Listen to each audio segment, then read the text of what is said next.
I worked up until 2 weeks before he was born. I definitely should not have gone back to work as early as I did, but I ran out of money. Medically, physically, mentally, I should not have gone back when I did. And luckily, I was still able to do my job, but not well. Like, it affected the outcome of my product. You have to advocate for yourself. Becoming a mom and getting pregnant made me wake up and be like, yikes, this is not a hobby. This is my career. I found that the only person that could help me was me.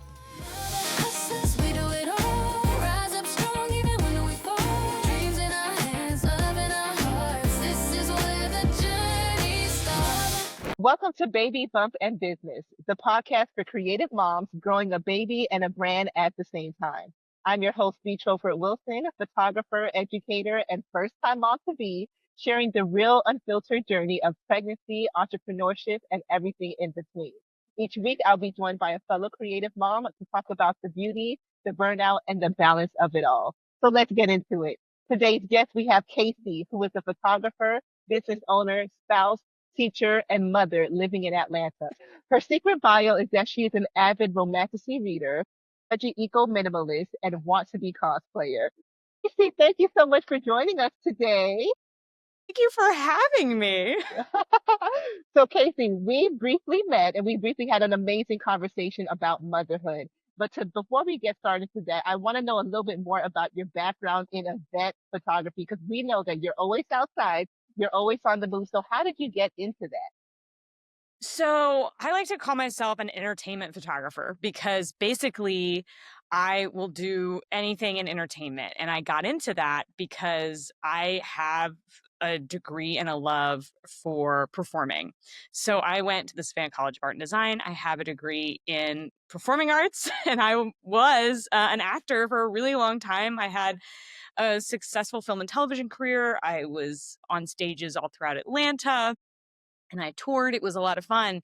And when I was in school, I wasn't in a show and a friend of mine was directing. And I was like, can I take some photos of this? And he was like, yeah, go for it. And I was able to produce the type of photos that I wanted of me when I was on stage. So I was able to do that for my friends. And over, the decade or so that I've been doing it, I found that I've been able to do a pretty good job. And people are, at this point, more interested in me documenting the show than having me in the show. So neither here nor there. But that's kind of how I got into it. And so Atlanta is my home. I was born and raised here. And so it was very easy for me to come back and start doing that for the theaters in Atlanta. Beautiful, beautiful. So you started your journey as becoming a photographer and becoming an entertainment photographer. When did motherhood come into play? Was that planned? Sure. So yeah, it was planned, which is great. My husband and I have been together 11 years this year, which is crazy. And we dated and had a really great, fun time for a long time. And then in 2019, he proposed and we were like, cool, we're going to get married in 2020. For your listeners who may not know, there was this really cool thing called COVID that happened in 2020. But we trudged on and we got married anyway. We had an incredible wedding. No one got sick. It was wonderful. And so we had waited so long to get married. We were like, you know what? We're going to keep going. We're going to get the house. We're going to have the baby. We've had so much fun. Let's do some of this like traditional life stuff. So we bought a house in 2022 and we were like, okay, well, let's like just start trying to have a baby. Well, we didn't have to try for very long. Luckily, I'm very fortunate, but we were kind of like, oh goodness. Okay. So our son was born in the summer of 2023 and it was, we were really excited and we were like, oh my gosh, wow. Well, COVID didn't slow us down any. Let's just go for it. And so we were really excited to have him join us. Beautiful. Now, how was that journey when you found out that you were pregnant? What was that thought process of what is this 10 months going to look like for me as an entrepreneur? Sure. I mean, not to get too heavy, but right when I found out I was pregnant with Emmett was when Roe v. Wade was overturned. So there was a lot of like scary what ifs happening. What if something goes wrong? Like, luckily we have insurance through my husband's job. Like, I felt pretty covered in terms of like healthcare. Like I had a provider, but, there was still a lot of fear. I was really just scared, because there were so many things that were going to be out of my control if something were to go wrong. So there was that. There was the societal and like social scare. In terms of business, in terms of like me as a photographer, as an event photographer, as an entertainment photographer, much like yourself, we're active. Like we are out and we are going, and there's no like, oh, I don't feel well, I have to like not go to work today. No, I had to go no matter what. One of the first people I told I was pregnant was a client of mine, because I was like 5, 6 weeks pregnant. Um, and I was getting morning sickness at night. And so I had a shoot at like 6 p.m. It was going to go from 6 to 10, and it was like 3 or 4 days long. And so I had to be upfront with her. I was like, hey, so I'm pregnant and it's fresh and I'm not feeling so good. So if I jolt out for a couple minutes, just know like everything's fine. I'm just nauseous. And she was so excited, and everybody was really supportive and great, it was so supportive and wonderful to have that and have people be like, oh no, like do what you have to do, like feel good. Um, so those early fears were definitely like, soothed by the fact that I have incredible clients, and a lot of them are women, which is really great. A lot of these arts organizations have women at the helms or women that are hiring me. And so they were very supportive in being like understanding in terms of like scheduling things, or if I needed to pause, or if we needed to take time or whatever it was. So that was really great. But overall, I had a pretty easy pregnancy. I wasn't super sick a lot of the time. I didn't suffer from any really, like pregnancy scaries. It went pretty smoothly. And so I was able to work for a really long time. I worked up until 2 weeks before he was born. Ooh, So there are some really awful but hilarious photos of me very pregnant, at shoots, like taking headshots of people. I was doing production shoots for Actors Express. There was a show, called A Prayer for the French Republic, which was one of the last production photos I did before I left. And it's 3 acts. It's like almost 4 hours long. And I was on my feet the whole time, just like running around the stage and like, waddling and getting around trying to live. My clients were incredibly accommodating. Um, and I just kept working. that's Did I beautiful. answer that question? Yes, you did. You really, really did. Now, working up to 2 weeks until your due date, I know, especially for me, people are already telling me I need to stop, you know. Did you receive any of that, and how did you combat those naysayers that were just telling you what you should do with your body when they don't know? Well, that's a great question. I would say there weren't a lot of people telling me to stop, mostly because they needed me to be there. So that's really good. My clients were all like, "Can you come?" And I was like, "Yeah, I'll be there." It was kind of a bummer because like when the week Emmett was born, I had what would have been my contracts all come up. There were like 5 or 6 shows that I was supposed to photograph, but had to not because I had a baby. So people were like, "Oh yeah, she's not going to make it to that one. Oh, bummer." Everybody was very supportive. There weren't a lot of people telling me to stop, which was good. I mean, I work for myself. I am self-employed. At that point, I did not have anybody working for me. So it was just me. Um, my husband was very supportive. He would come to with me to a couple of those end shows. I had a couple of other people that would come with me just to like have another set of hands to like carry my camera box or drive me home or whatever, because they were like, you're probably going to be exhausted. So I didn't have too much of that. Um, in the arts community that I am in specifically, like artists are generally very supportive, very chill, very like, how are you feeling? What can I do for you? What can we get done for you? So I felt relatively supported all through the pregnancy. Now, knowing that you worked all the way up until then, did you work with the mindset of preparing and saving for maternity leave, or did you just work because you enjoyed it, Uh, or both? there's a little bit of both. So as a self-employed person living in the early 2020s, um, I would say I'm in charge. So like I didn't have any sort of maternity pay. Like I saved basically I worked all the way up until I did because I was trying to make as much money as humanly possible so that I could take off as long as I could. Now I work in the arts. So the arts notoriously doesn't have great funding, especially now. But in 2022, it was a little bit better. So everybody was like, none of the theaters were paying me. I was like, I was on my own. I had to figure out my own pay. So my husband and I had budgeted and figured out how much money I needed in order to like maintain my contribution to the household in order for us to not be like negatively affected by me not working. I was only able to take 6 weeks off. Well, I guess so it's 8, I guess, including the before. So 2 weeks off before and then 6 weeks off after. I definitely should not have gone back to work as early as I did, but I ran out of money. So I had to go back. And luckily, my clients were there. Everybody was like, yeah, come on, let's go. We've got stuff for you. And I had told everybody, I'll be back 6 weeks. It'll be fine. My pregnancy has been so easy. Like, I'll be back. I'll be bored. I don't want to come back. But then, like, medically, physically, mentally, I should not have gone back when I did. But I did try to plan as best as a first time mom and a young business owner could to, you know, to make sure that I was financially able to get my act together. Right. So with going back, that you said 6 weeks after, what was that like mentally and physically? Because it doesn't sound easy.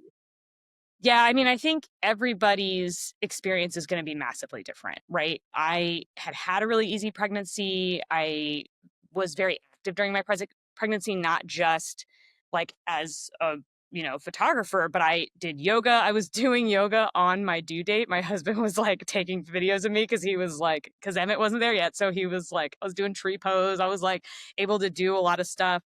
He was like, this is crazy that you're able to do this. And I was like, I feel good. Like, I feel loose. I feel ready to go. But Emmett's delivery, my son's delivery, was not easy. It was not simple. It left me injured and it was traumatic on my son. And so the timeline of like, oh, I have 6 weeks to heal and get back to what I thought was me before. Did people say, you'll never be the same again? You'll never, it's all different, Yes, of course. But I was like, well, I have to get back to work because I have to provide for my family. Like, I have to get back to work because my clients need me. I have to get back to work because that's my happy place. Even during COVID, like when we were all shut down, I was still going out and taking photos of people from safe distance and like doing good things because I just had to do it. So there was this timeline of like, okay, you have 6 weeks to get better. That pressure was bad. It was not good. It mentally affected me. Physically, I was not healing and taking the time and the processes that I needed to be in a position to go back. And luckily, I was still able to do my job, but not well. Like it affected the outcome of my product. And luckily, my clients were not mad. Like no one was like, oh, this is, we're not hiring you again. No, everybody was like, yikes, are you okay? And I was like, yeah, I'm fine. And because all of these people are clients I've had for 10 years, they all were like, okay, we're just going to be here for you as we can be. But I wasn't able to move the way I wanted to. I wasn't as actively engaged in my mind as I needed to be to do my job. It was a struggle. It was pretty bad. And so going through that postpartum, what were things that you had to do to be able to get back to you? Because I know like that's something that it looks different for everyone, but then also it's hard to diagnose for us. We don't know it until someone points it out for us. So what was that like for you? Yeah, I think if to people who listen to this, it's you have to advocate for yourself. I didn't. I did not have medical care that recognized and offered a hand to me. All of these like surveys that they ask the mom, because after you have a baby, you go to the doctor every 5 minutes. It feels like for the baby, not you. They don't care about you anymore. But they still, there's like questionnaires of like, how are you feeling? What are your thoughts like? There are all sorts of weird questions. And I was always scoring in the PPD, postpartum depression score area. I'd give these forms back. No one said anything. They were just like, oh, it's baby blues. And I'm like, no, I'm having some really negative thoughts. I'm having some really scary experiences mentally.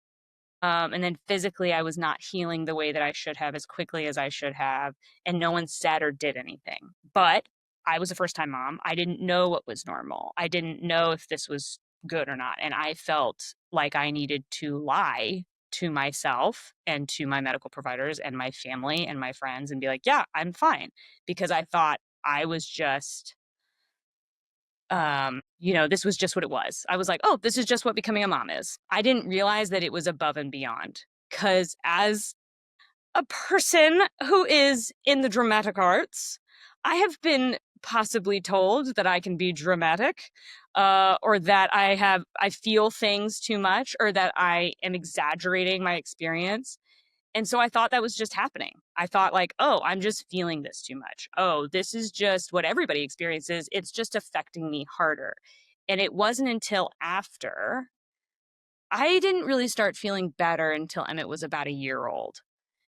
So Emmett is now 2. So I've had 2 years and I'm like, oh no, I was not well. And so I wish that I had advocated for myself more. I wish I'd been like, no, I'm not being dramatic. I am having really dark, negative thoughts, and I am a danger to myself.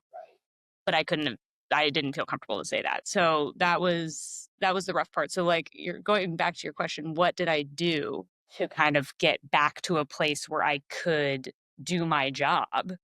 And be the person I wanted to be, not only for myself, but for my clients, but also for my family, was I relied very heavily on the things that I had done in COVID to get through that scary mental time for a lot of us. I'm a big yoga enthusiast. I'm a big meditator. So some people go to prayer, same kind of vibe, where it's like internally, you need to talk to yourself. You need to realize what's going on. So once I was kind of starting to heal physically, I could start focusing mentally on what I was going through. So I did a lot of yoga. I did a lot of meditation. I rely very heavily on my like bullet journal and like structure. So it became this idea of like the easy actionable item where it was like, okay, what little thing can I do today and can I get it done? And I'm literally just talking about like making the bed. I'm literally just talking about like getting the baby to the library to story time on Tuesday. And that was the only thing I needed to do that week. That was kind of how I had to claw myself out of like, you enjoy accomplishment. You enjoy checking things off your list. You feel validated and worthy when you are actively producing. So, how do you do that in the tiniest ways so that you can start building that up? And that was what I kind of had to do. And then it eventually became like okay, I need to advocate for myself to get physical therapy. I need to advocate for myself to find a primary care physician and a new team of doctors to help me get into a place physically and mentally where I feel like I'm taking care of myself again so that those things can kind of go in line together as I move forward. Um, it was not easy. It was scary. My husband was also incredibly helpful in giving me the space, but also the support that I needed to kind of get back to it. And that helped a lot. And it's based like just building brick by brick, taking it one Yeah. day at a time, one step at a time, but giving yourself that grace to even understand that and to And I didn't was the problem. Like I didn't give myself grace those first 6 weeks. I was like, nope, I have to bounce right back. This is all nonsense. And then once I realized like, oh, that's not going to work. I had to go back to square one and just try again from the beginning. And how was your business affected during that time? Yeah. So obviously the first 6 weeks I wasn't making any money, which was a problem. But I had savings and it was just me. When I got pregnant, I hired a social media manager because it's a full-time job trying to like market a business. And that was my primary form of like communication and marketing was social media because my community is so insular in terms of it's focused on the Atlanta theater community. Um, Social media was our best thing. So as soon as I got pregnant, I was like, I can't think about this anymore. Please, someone help. So she was great. When I had Emmett, a friend of mine approached me and was like, hey, you look like you need some help. And so I hired her to be like an admin assistant. So I was like in such baby brain mode that I was like forgetting to invoice people. Like I'd go out and do shoots and I would never send them an invoice. And so then they would never pay me, thinking they had. No one was being malicious, no one was trying to like, jip me of money. So, um, hiring those two girls who I'd known for a long time are also actors in the theater community, like are very well versed in like what I'm doing. Um, that was a huge help. Now you're like, Casey, you didn't have any money. How did you do this? I don't pay them nearly what they're worth, but they have grown with me and their commitment and their like life with my company has grown since then. Um, so that helped. Now in terms of affecting client wise, we talked a little bit about this in our pre-meeting, but I'll just like reiterate it in a hopefully better version for our listeners is when I got pregnant, I was like literally like keeping track of invoices in like a notebook. I was like writing things down and I was like, that's how much money I made, I guess. Like it was very unprofessional. It was very unpolished. I was not even an LLC until January of 2023. I got myself an accountant who knew what I was doing, who had worked with other clients like me, and she pulled on my big girl pants for me. And she was like, girl, it is time to get it organized because by the time baby gets here, it's going to be a mess. January of 2023, I became an S Corp and we like grew up. We got a business bank account.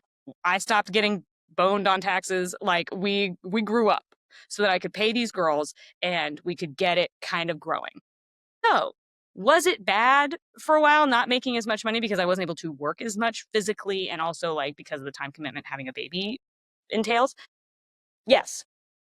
But I would also say becoming a mom and getting pregnant made me wake up and be like, yikes, this is not a hobby. This is my career. So I need to start treating it like one. So we glowed up really, really fast because I felt like I had to in order to protect and provide for my kid. My husband can provide for himself. So uh it helped be it it's like a scary time because you're like, how am I going to do this? I don't work nearly as much as I did before I had Emmett in terms of like day to day. Um because I only really am working maybe 3 days a week in the office. Shoots happen whenever shoots have to happen, as you know. Games are on Saturdays. It's just what has to happen. You show up when the stuff is. But I'm only in office 3 days a week because that's all I can afford to send my son to school. But because of the infrastructure that my accountant set up for us, because of the way that we've kind of grown up in the business, I can do that. That's okay. I can do the shoots whenever I need to, but I have 3 days in the office to get all sorts of other like admin bossy, stuff done. And that kind of structure was 100% necessary in order for us to grow into a six-figure business like we were last year, set to break those records again this year. But without those structures, without the like, oh shit moment of like, I have to grow up real fast. I don't know if I don't know if we would have survived. I might have just been like, no, I can't do this anymore. So it was a great thing for the business because it forced my hand on a lot of stuff. Um, but obviously the business is different. I have to turn stuff down if, Emmett comes first. Now, Yeah. what does that balance look like now, knowing that, okay, now that I'm a mother now, how has that balance been of saying yes and saying no? but also being okay with saying yes and saying no. Yeah. It happened last week, actually. I my son was he was sick, and I edit only in the office now. So I had to leave the office and I had to leave my stuff here. And there were some clients that were waiting on edits. And I texted them both and I was like, hey, sorry, my son's sick. Like, I'll get these to you as soon as I can, but it's not going to be today. It's going to be another day. And both of them were like, that's cool. Everybody has been fine. And also, it's great because the clients who aren't fine with it are then now clients that I don't want. And it's not necessarily because like I don't value them as clients or I don't want money or like I don't want to grow my business. It's because like even before I had a kid, I know that when people have kids, their kids come first. Like nothing I'm doing is more important than their family. And nothing that they are doing is more important than mine. Yes, my job pays for my family, but you know, we like he was sick. I'm his mom. Like who else is going to take care of him? Um, the structure that I talked about, like setting up 3 days in the office, that's it. And then like most of my shoots are at night, so my husband can like dad it up with our son, and I can go off to work. Works for us. It works for our family, and in giving me that structure allows me to work in a more focused way so that on the days that I'm home with Emmett during like the weekday when my husband's at work, like those are days that we get to hang out. Like we get to go to the library. We get to like, hang out outside. I'll spray him with a hose, in the summer, like we can go plant, we can play with the neighbors, we are focused. I don't have to try to edit on my laptop like while he's napping. I was like, I give that up. That is not, when he was really little, I could do that because I could hold him and edit. But now that he's a toddler, I'm like, it's not worth it. It's too much stress on my head. It's too much stress on our whole family. Like when I'm stressed like that, my husband's not happy and it's not happy. Like I'm done with it. So I would rather live within my means and have that serenity than try to like take every single gig I can take and work nonstop about getting new clients or like, coming up with a new offering, like doing, going to another event, going to another conference. It's not worth it. And that's like more like my mentality just as a person too. Like my husband and I are minimalists. Like we're not trying to reach that next echelon. We're not trying to get that new car. We're not trying to get the bigger house. So we have the peace to be able to enjoy our family.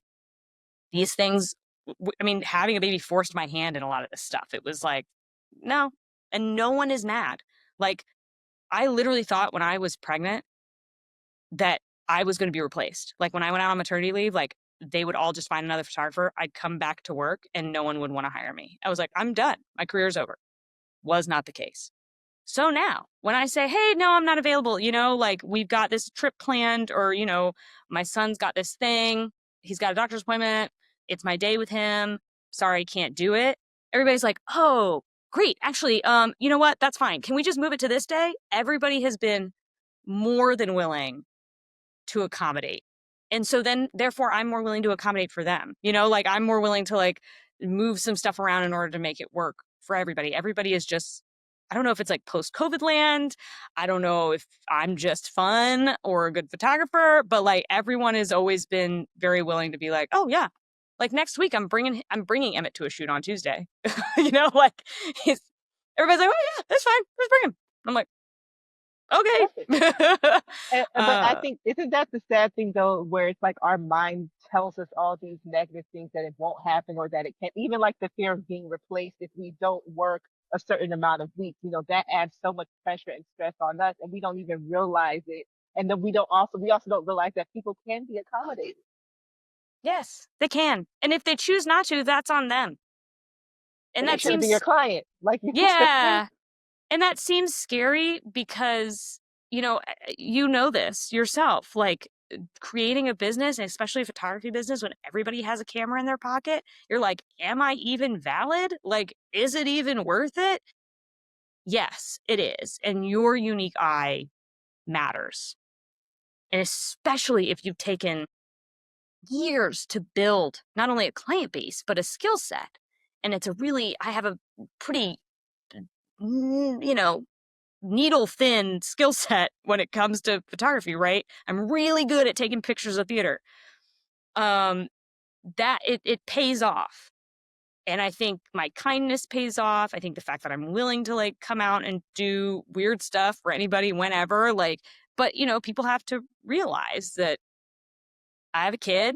A lot of other people have kids, so they know what a pain in the butt it is sometimes when you're like, nope, sorry, he's covered in ant bites. I have to take him to urgent care. You'll get your edits tomorrow. Like everybody's kind of on board. No one's been really like angry about me like being a good person and being there for my kid or my Right. family as a whole. Beautiful. Now, one thing I did hear that I want to bring up is when you did have someone say that, well, they just had a kid, so we shouldn't call them for that job. And it's like, and it's like, we need money now more than ever, and it's like giving mothers the option to turn down those jobs and to like, what is some advice we can give those types? I mean, I think if anything, what makes a good photographer is an understanding of the world and an open eye. So we are observant, I think is is something that I as a photographer, what made me good as a photographer when I started was that I was observant. I saw things and I saw them in a certain way that was unique to me, and I had just enough uh, knowledge of the camera to be able to capture it. If anything, being a mom has honed and heightened that skill to be able to understand say this. Like, yeah, if someone's like, oh, she just had a kid, we don't want to hire her for a gig. Why? Because she's unreliable? Lies. I get so much more done as a parent than I ever did, not only as a single person, but as like a non mom. And that's not me like dissing people who choose not to have children at all. Most of my friends don't have kids for whatever reasons. It doesn't matter. This is a podcast about being a mom and a business owner. I feel like I am so much more efficient. I'm so much more accommodating. I'm so much more understanding. I am so much more willing to like share and teach and um, have patience for people now than I was before. Before I was like, if anybody wants to be mean to me, like screw them, or like now I'm like, oh, you know what? Maybe someone's having a bad day. Maybe they're just grumpy. Maybe they've had a bad experience with a mom. Because, yeah, like I said earlier, if Emmett is ill or the school calls me and is like, you have to come pick him up now, I don't care what shoot I'm on. I could be photographing, the queen and I'm out, like I have to go. I don't think that makes me a bad photographer. I don't think that makes me a bad person. I've seen other photographers leave shoots for stupider reasons. So if someone who's listening to this podcast is like, well, what do I do if one of my clients is like, oh, we don't want to hire you because we know we're not your top priority. Yeah, I think bye to that client. I don't care if it's Target. I don't care if it's Walmart. I don't care if it's the US government. I don't care. I don't care if it's Delta. I'm just dragging all of these giant companies. I'm so sorry. We have to bleep all of this. But like, I don't care how big the company is. And the likelihood is they have women who are parents inside of their organization who understand what this is. Yes, it can be a giant pain in the butt if you've spent months planning an entire shoot and then something comes up with your kid and you have to bounce. That sucks. But at a certain point as a photographer, B, I know you've gone through this, I'm sure, you have it happens. You lose clients, you mess something up, you delete a shoot, like stuff happens. Is there now another variable, i.e. your kid, that could happen to your shoot? Yeah. But I don't think that's a reason, A, not to like still be a photographer, B, not to have a kid, and C, not take the risk on either side of those. It really, I mean, at this point, being a mom and being a photographer has only opened up a new door for me as a way to connect to people and connect to my clients. Um, Yep.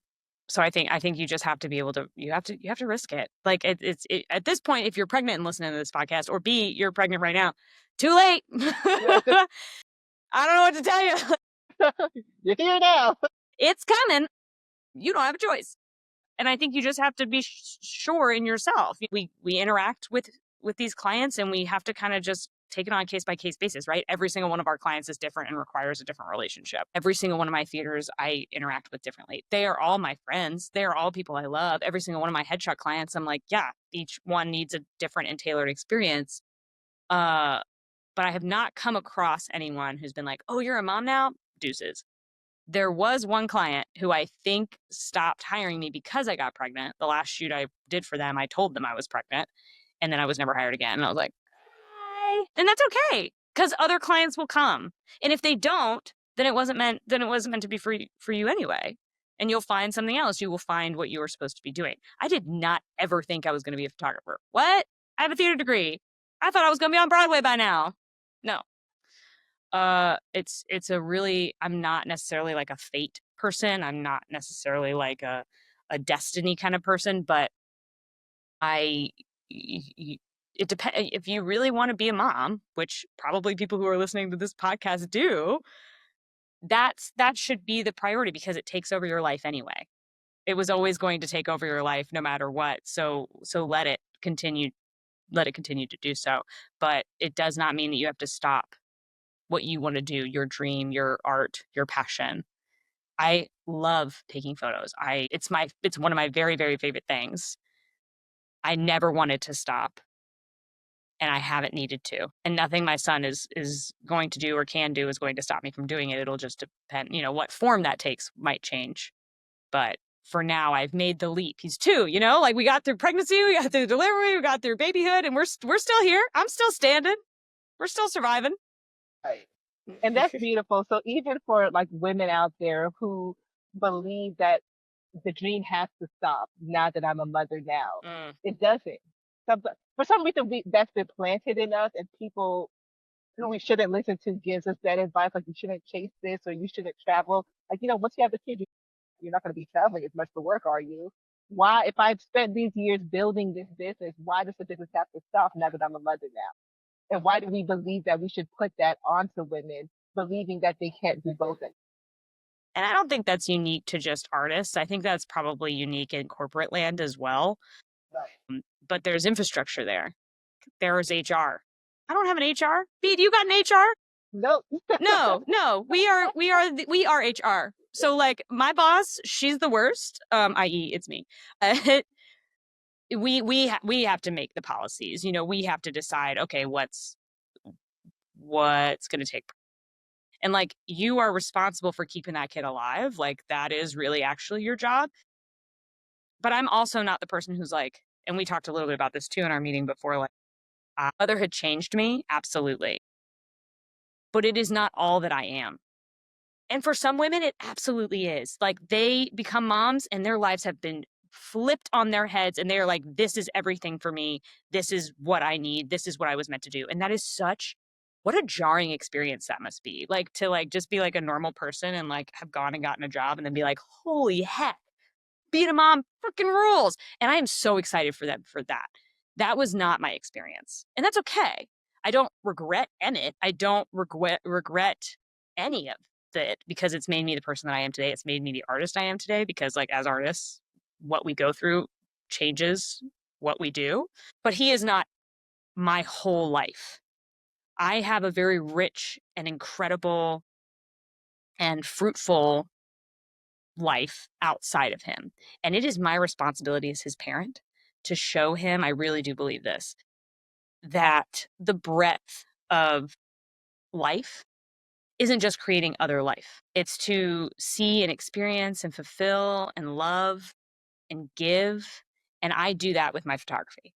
So it's my responsibility to show him and lead him through the world and realize, like, it's not all about you. It's about everyone. It's not even all about me. It's not all about your dad. It's all about everyone. And the best way that I can do that is to continue being the artist that I am, continue to be the businesswoman that I am, to show him like what a badass example of a lady is, like, if you want to be a trad wife, go be a trad wife, do it the best you can. Yes. If you want to be a businesswoman, go be a businesswoman. You want to be a pilot, you go be a pilot. You want to be a doctor or a nurse or like anything else, go do it, but you have to do it to the best of your ability. And so for me, what that means to me is to continue to work, to continue to take opportunities. I still take opportunities out of state. I still take opportunities and actively search for opportunities that require me to travel like you do. I've got a partner, luckily, who picks up the slack and I pick it up for him when I need to. We have family who are not close, who we can rely on to come in if we really need them to.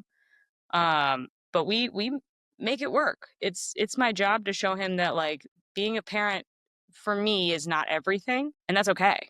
That's not the full experience of life. There's so much more to it, and I want to make sure that he knows that when he goes and grows up and makes a decision on like what to do with his life, that he knows that there are options for him. And the best way for me to show him that is by by doing many Living different it. things. Yeah. Right. That's beautiful. That's beautiful. So for any creative mom out there who's in this transition, about to be in this transition, or planning to be in this transition into motherhood, what is one piece of advice that you would give them? Great question.